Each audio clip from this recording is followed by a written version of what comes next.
President Trump just concluded a speech in Moon Township, Pennsylvania. Here's what he said about a possible 2020 matchup with Oprah. I'd love Oprah to win. I'd love to beat Oprah. I know her weakness. No, I know her weakness. I know her. You know, I know her very well. I was on her last show, or one of the last, I guess the last week. She had Donald Trump and Donald Trump's family. My, we've come down a long way, haven't we? I'm now president, and probably, you know, but think of it. I know her weakness. Wouldn't we love to run against Oprah? I would love it. I would love it. That would be a painful experience for her. Joining me now with reaction, former Secret Service agent and NYPD officer Dan Bongino, who is a contributor at NRA TV, and video bloggers Diamond and Silk. All right, I'll start with the ladies. It's going to be painful for Oprah if she runs against President Trump. What do you guys think? Oh, it will be painful. Very. He is going to chew her up and spit her out, and we will help him. Yeah. Yes, yes. She is going to get beat badly. What do you think Oprah's weakness would possibly be?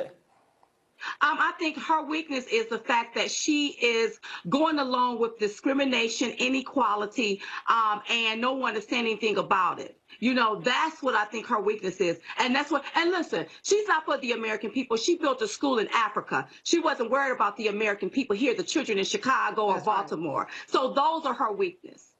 Okay. Dan, I want to get you to react to some sound about North Korea. Let's listen to the president and hear what you have to say. I don't know if you saw it, but we've had a problem for years with North Korea. This should have been handled, by the way, over the last 30 years, not now. That's when it should have been handled. They shouldn't have handled it. This should have been handled, and everybody will say it, too.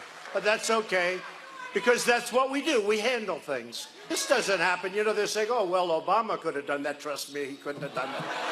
He wouldn't have done that. He would not have done it. And by the way, neither would Bush and neither would Clinton. And they had their shot, and all they did was nothing. Well, Clinton gave away billions and billions of dollars. And as soon as they made the deal, the following day, they started working on making more nukes. We've been very strong and very vigilant. And now lots of good things I think are going to happen, but we'll see. All right, so Dan, the president's making the point that he came out with a lot of tough talk, fire and fury, and everybody on the left and the media said this was going to cause World War III. But it didn't. Everyone's now coming to the negotiating table. Do you think the left and the media are going to give him any credit or not?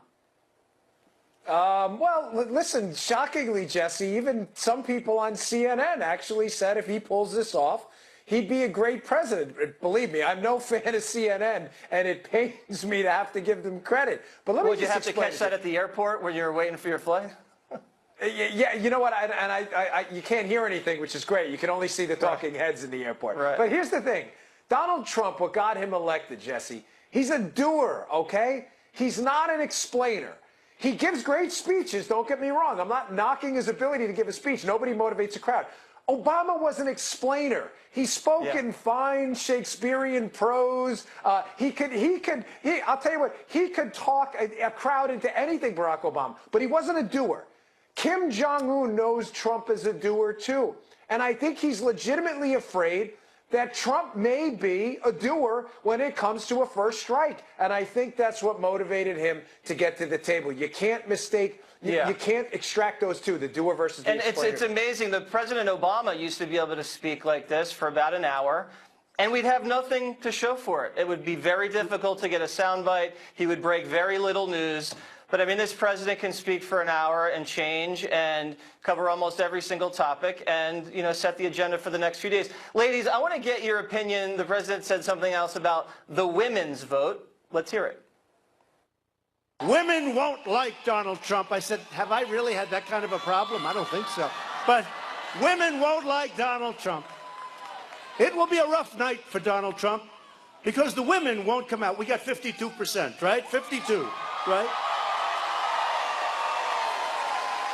And I'm running against a woman. You know, that's not that easy. 155 million people are now employed That is, came out this morning, that is the highest level of employment in the history of our country. So the women's vote, very critical to the president's re-election, ladies. What does he need to do to improve that, do you think?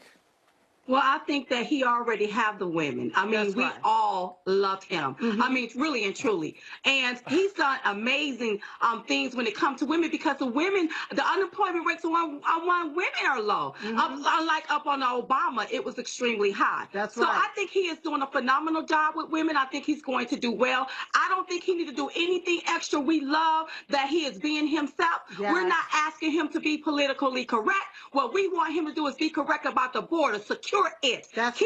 Keep fixing this economy where we're thriving, and we're going to help him make America great again. So he has the women. All of them.